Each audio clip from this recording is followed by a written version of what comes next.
Bonjour mesdames, bonjour messieurs et bienvenue sur les ondes, pourquoi pas les antennes de la radio et télévision Héritage pour ce numéro de Dupro. Et pour cette intervention, nous allons devoir, mesdames et messieurs, parler de la prochaine saison de la Ligue nationale de football. Nous sommes là en République démocratique du Congo. Nous parlons ici de notre championnat d'élite. Quels sont les défis à relever à ce qui concerne la prochaine édition? Et pour la deuxième thématique, donc nous allons parler de l'équipe tout-puissant Mazembe Anglebert sous deux volets. D'abord, en rapport avec l'effectif de Mazembe aujourd'hui, après les quelques départs, mais également le mercato de Corbeau de Mazembe qui vient encore une fois d'enrôler ce jeune joueur de l'équipe des Dauphins Noirs, ancien de l'équipe de Maniema Union. Il s'agit là d'Abdallah Rajabou. Après le contrat signé ensemble avec Djebeni Ndongala, ancien de l'équipe du FC Saint-Éloi, le Popo.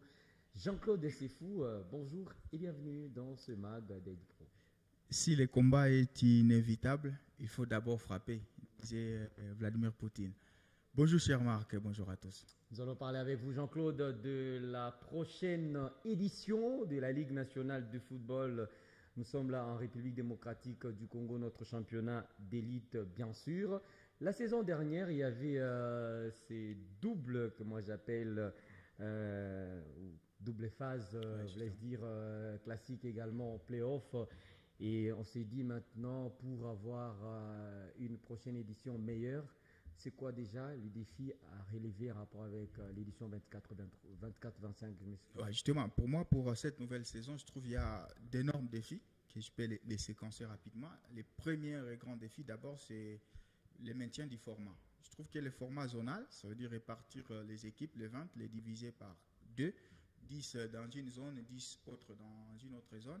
Ça a permis à ce que nous puissions nous adapter au contexte. Ce n'est pas le format le plus idéal possible, oui, puisque normalement, il faut qu'il y ait un format direct. Les confrontations, ça fait qu'il y ait beaucoup d'engouement. Mais notre pays a des réalités qui ne sont pas vécues ailleurs. Notre pays, il est tellement vaste comme un continent. Il a un sérieux problème justement d'appareils aéronautiques.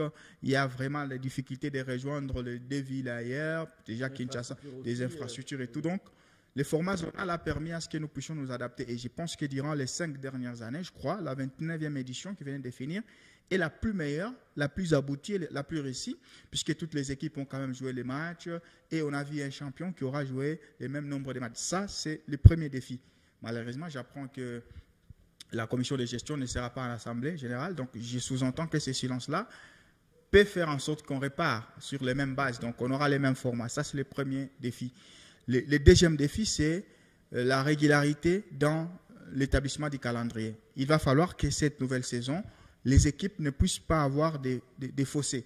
Ça veut dire qu'on a une équipe qui est déjà à 5 matchs, alors qu'une autre n'est qu'à 2 ou 3. Ça permet à ce que les équipes puissent maintenant jouer les matchs négociés. On connaît comment c'est fait notre football.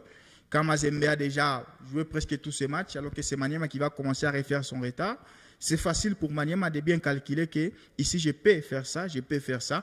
Et ça dilue un tout petit peu l'esprit sportif dans un championnat. Il va falloir qu'on soit constant et régulier dans l'établissement de nos calendriers pour que toutes les équipes puissent jouer le même nombre de matchs. Ça serait vraiment exceptionnel. L'autre défi, c'est le retour des supporters dans les stades. Je crois qu'ils ont abdiqué. Il y a eu ces désamours-là.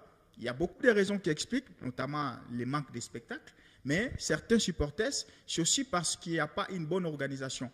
Parce qu'un supporter peut aujourd'hui payer son billet et puis on lui apprend que non, l'équipe des Dauphins Noirs n'a pas regagné le Lubumbashi. Donc il va rentrer plutôt frustré. Donc il va falloir que nous puissions vraiment créer une bonne organisation, faire un bon environnement autour de notre Ligue nationale de football pour que les supporters reviennent encore une fois de plus au stade. Ce que j'ai pensé, et j'ai poussé un tout petit peu la réflexion, c'est que les matchs en semaine qui se jouent pendant la journée n'auront pas de fans. Nous connaissons plutôt le contexte socio-économique de notre pays. Il est difficile à un fan d'aller un mercredi au stade à 15h.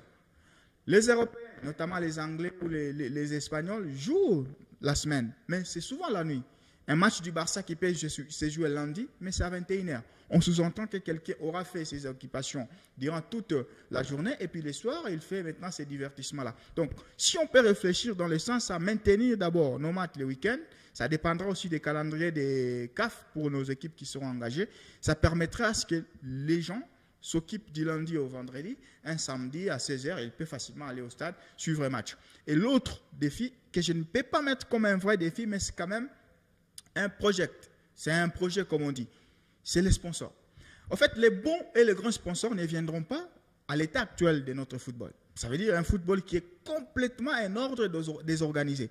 Il va falloir qu'on récidive cette bonne organisation qu'on a vue lors de la 29e édition, qu'on refasse la même chose. Là, ça va taper la curiosité de ces fameux sponsors-là et ils viendront. Donc, on peut encore faire comme on a fait, avec les moyens du bord, on se contente de la billetterie, on essaie un peu d'assainir tout. Et puis, on fait un championnat qui aura vraiment le même nombre de matchs, qui aura du beau spectacle, puisque quand je regarde la manière dont Vita Club s'est renforcé, ce que je vois du côté de Lupopo, la manière dont il y a la constance du côté de Maniamagnon, LTP qui est toujours permanent, je pense aujourd'hui que nous aurons vraiment du spectacle et on peut faire une 30e édition spectaculaire, question d'attirer les sponsors potentiels. Et ça vous tente, Jean-Claude Sefou, de placer un petit mot en rapport avec cette équation de clubs qui vont devoir monter en division d'honneur et les restes qui vont devoir être relégués en seconde division de la Ligue Foot? Non, jusqu'ici, la FECOFA a organisé. Je connais qu'ici, dans la zone centre-sud, Sangaba, Lende ainsi que Bazano ont été relégués. Tanganyika est monté. À ce que je sache, il y a de l'autre côté Chicas et autres qui sont montés. Donc, j'ai fait fou à la FECOFA. Oui. Qui a donc organisé ces pays-là. Oui. Maintenant, il y a quand même un dignitaire sportif qui a créé de la zizanie. C'est Alphonse Kassanji, qui avait dit, en sa qualité de notable de football, il va aller du côté de la FECOFA plaider pour la situation de Sangaba Lende. Oui. C'est une sortie médiatique qui a créé un tout petit peu de polémique de la zizanie. Mais la FECOFA n'a jamais réagi. Donc, aussi longtemps que la FECOFA ne réagisse pas, moi, je continue à croire qu'il y aura des montées et des descentes. Et c'est d'ailleurs ce qui fait la beauté d'un championnat. À partir du moment où il y a cette émulation-là, des montées et des descentes, ça fait que les équipes vont donner tout ce qu'ils ont dans le ventre pour permettre à ce que les championnats soient attractifs. Puisque dans le contexte actuel, qu'il n'y ait pas de descente, qu'il y ait seulement des montées, ça sera tuer encore en fait ces championnats-là. Puisqu'on a vu Chinkunku, Sangaba, Bazano, financièrement, ces équipes n'étaient ni viables ni fiables. Ah oui. Donc, on peut prendre encore le risque d'ajouter des Chicas dont on ne connaît pas les 3 prochaines années, leur avenir. On va ajouter les Tanganyika. Dès que son président va quitter le gouvernorat au Tanganyika, il va s'émerger. Donc, je pense aujourd'hui qu'on doit penser plus sur la viabilité et la fiabilité de nos équipes, de nos institutions sportives. Est-ce que ces équipes ont des budgets qui peuvent leur permettre de pouvoir jouer 20 matchs full? Déplacement à domicile. Est-ce que ces équipes ne vont pas, au bout de 5 saisons, crier à l'État? Parce que l'État, déjà, il n'est pas capacitaire. Nous avons un État qui a déjà abandonné le foot. Donc, ceux qui viennent dans l'élite, ça s'appelle élite. L'élite de notre football doit être réservée uniquement aux équipes viables et fiables. Moi, je peux même vouloir qu'on ait ces équipes qui n'aient pas de reports, qui n'aient pas de demandeurs, non, on n'a pas eu les billets, on n'a pas fait ceci. Donc, il va falloir qu'on soit un tout petit peu exigeant, puisque c'est l'élite. Tiens, ouais, il faut aussi parler de cette autre, comment j'appelle, problématique, c'est justement l'attraction. Finalement, nous sommes rendus compte que la Ligue Foot, elle a bel et bien perdu cette attraction-là. Ouais. On pouvait venir assister à une rencontre, on s'est dit que vraiment il y a des stars, c'est un grand match. Aujourd'hui, on essaie même de snober certaines affiches en Ligue Foot. Non, moi je pense qu'il y a beaucoup des choses qui entrent en jeu avec la perte du spectacle et d'attractivité. Déjà, les équipes sont responsables.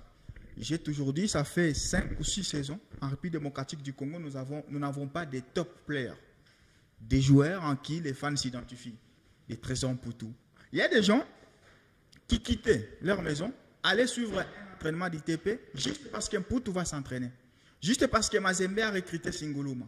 Juste parce que Vita Club a des joueurs un tout petit peu galactiques et autres. Donc, aussi longtemps que nos équipes aujourd'hui, elles sont pour la plupart ruinées financièrement, Mazembe n'est pas capable de te recruter un joueur extraordinaire sur le continent. Vita Club a fait son mercato, mais quand tu regardes de plus près, il n'y a aucun joueur galactique. Lupopo, aucun joueur galactique à part Patou Kabango. Donc, le fait que nos équipes aient maintenant des joueurs un peu ordinaires, ça fait que les spectacles ont diminué et les gens ne vont pas seulement voir les buts. Hein. Les gens vont au stade voir également les spectacles, les gestes individuels et tout.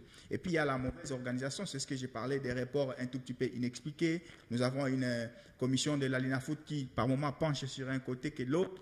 Mazembe a passé toute la saison en train de crier à la victimisation, par moment à tort ou à raison. Donc il va falloir qu'on recadre les côtés organisationnels, mais également les côtés sportifs de nos équipes pour permettre à ce que ces deux aspects se concilient et les fans, parce que de nature, je pense que les Congolais, il est sportif.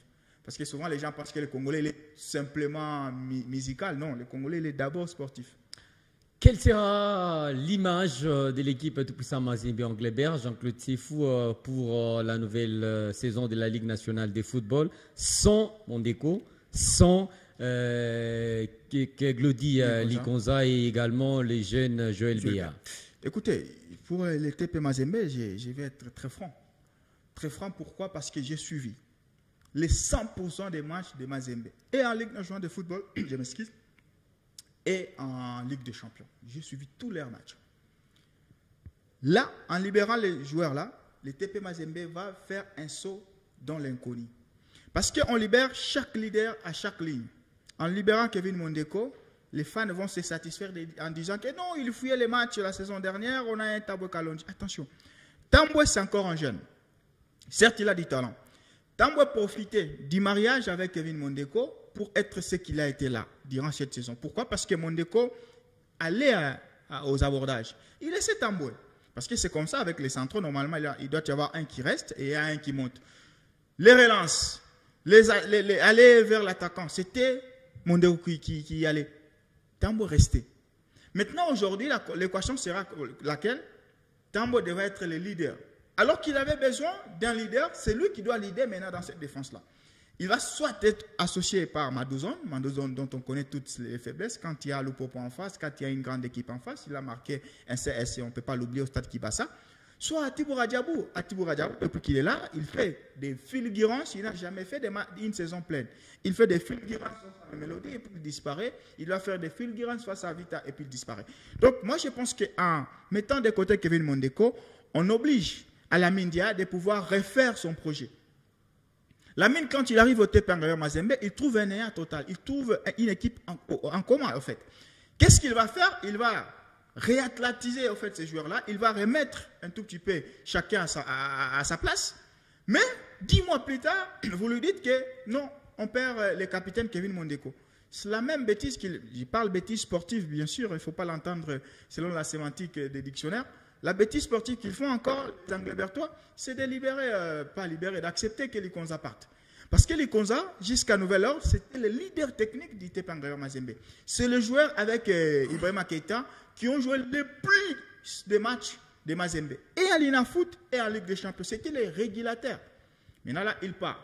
La faiblesse de Lamine Dia la saison dernière, c'est qu'il n'a jamais trouvé une stabilité au milieu de terrain. Le seul joueur qui était stable, c'était Likonza. Et c'est le seul qui part. Zemanga a joué les 4 derniers matchs en état bon, mais il n'a jamais été bon durant le début de la saison. Vous avez des Ngalamouloumé qui n'ont jamais convaincu devant les grandes équipes. Donc je pense aujourd'hui que vous jetez l'entraîneur dans l'inconnu. Et là, encore une autre bêtise sportive, c'est à l'attaque. Joël Béa, qui pouvait être le seul neuf à vous marquer en Ligue des Champions, c'est le seul qu'on libère. Parce que Philippe Traoré, on peut dire tout le bien qu'on veut, il marque dans tous les matchs à l'Inafoot, sauf à Ligue des Champions. C'est 0 but en Ligue des Champions. Mais le mercato de Mazembe vient ici soulager ces quelques problèmes que vient là d'étaler Jean-Claude Sefou. Quand on voit les jeunes joueurs Abdallah, on voit Djebeni Ndongala, les quelques joueurs malawites, on s'est dit c'est quand même un soulagement pour les Congolais. Non, c'est encore grave. Le mercato du TP, jusqu'aujourd'hui où je parle, il est anonyme. C'est un mercato quelconque. Ce mercato-là, il est indigne du TP Mazembe, cher Marc Lemba. Non, Mazembe, c'est le club le plus emblématique. Est-ce que vous comprenez? Mazembe, c'est le club le plus prestigieux de la sous-région. Je peux même allier l'Afrique du Sud aussi. Le seul club emblématique, c'est le TP. Regardez ce mercato-là. Il n'y a rien d'honneur. Il n'y a rien de prestigieux. Est-ce qu'aujourd'hui, en recrutant Abdallah, en recrutant Dongala, pensez-vous qu'un média sportif égyptien peut parler de TP? Non. Nous parlons des mercato égyptiens. Nous parlons des mercato sud-africains. Les joueurs qui arrivent sont des joueurs qui ont déjà pignon sur. Sont des stars, sont des galactiques. Et le TP devrait être dans ça. Devrait être dans ça. Aujourd'hui, avec ce qui se passe à Foutuka, les mêmes joueurs-là, faites jouer un match Mazembe Lombashi Sport. Qui va marquer? Il n'y a personne qui va marquer. Non, qui va marquer? Parce qu'à l'attaque, il reste qui? Kabout qui est un prometteur. Kabout, on connaît comment il peut rater même un but qui est vide. Fofana, il a très mal fini la saison. Kinzumbi est encore à Kinshasa. Qui marque le but? Dis-moi qui marque. Joël Béa n'est pas là. Donc je pense aujourd'hui que Mazembe doit se ressaisir. Dans le mercato, il doit y avoir un peu de la romance. Il doit y avoir un peu de l'honneur. Parce que tu es Mazembe. Oui. Tu es Mazembe. Obligé. Quand Mazembe recrute, ça ne doit pas être similaire que quand Lupopo recrute. Désolé de le dire. Ça doit être similaire quand Vital les recrute. Non. Quand Mazembe recrute, ça doit se sentir. Ça doit bouger. L'Afrique doit dire Mazembe a recruté. Mais quand vous faites venir un joueur, déjà pour l'enregistrer, il fallait qu'il passe par des tests. C'est fameux Radjaboula. Pour quelle raison? Donc c'est un mercato qui est encore anonyme. Un mercato qui est à refaire pour que Mazembe fasse du bien. Pourquoi? Pour finir. La mine arrive, il trouve la reconstruction. Il fait un exploit. Demi-finale Ligue des Champions, il remporte la Ligue nationale de football. Donc, dans la tête de tous les fans de Mazembe, c'est Fermier, non? Fermier, gagner la Ligue des Champions. C'est gagner la Ligue des Champions, c'est gagner encore la Ligue à foot. Est-ce que tu la gagnes avec des joueurs qui sont partis, les cadres, et maintenant, ce qui a pris le numéro 7, c'est un fameux Banks Mbungu qui vient de Don Bosco. Il a pris le numéro 7 de Kinzumbi qui est encore à Kinshasa. C'est déplorable. Merci beaucoup à vous, Jean-Claude Sefou Sadiki. Merci à vous, Marc. Tous mes sentiments. Merci à tous nos abonnés, justement, de ce numéro du Pro. Mesdames et messieurs, nous allons nous retrouver le vendredi prochain pour d'autres belles thématiques. Restez encore une fois accompagnés de la télévision à grande vision. Au revoir et à la prochaine.